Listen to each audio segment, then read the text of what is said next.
جناب عالی همین مایه میخورن، همین جوانه میخورن، همین دولت و ملت و خلق میخورن و این خبر همسایه ما 40 سال گذشته آن کودک افغان که بزادند دم جنگ پیرانه سوی صلح کشید از عصا را 1 ساله 40 ساله شد حالم بزمید مملکتاشان.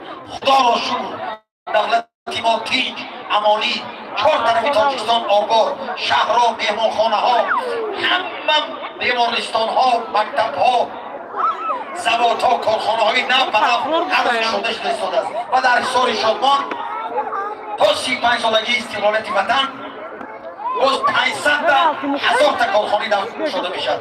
خدا خواهد با دستگیری رئیس محترم و البته همه مردم حصار شادمان و بگذار همین وطن همه شما صحت و سلامت باشید. بار دیگر با رئیس محترم و اهل رئیس شهر حصار کارمندان حکومت شهر و همه کارمندان میلیسیای تاجیک که در حصار هستند و همه دوستان و عزیزان هزار سپاس هزار تشکر. با همین ما با شما سوزی دیدم نیست.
YouTube le frappé.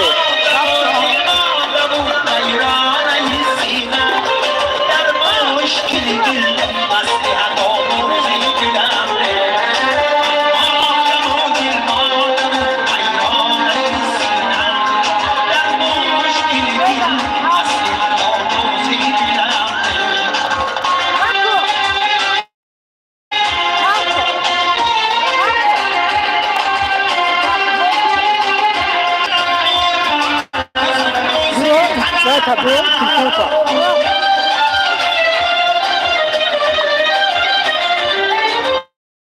Passava na bunda.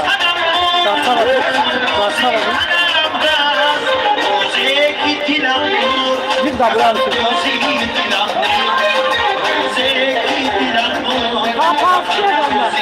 Kamu etki yapsa.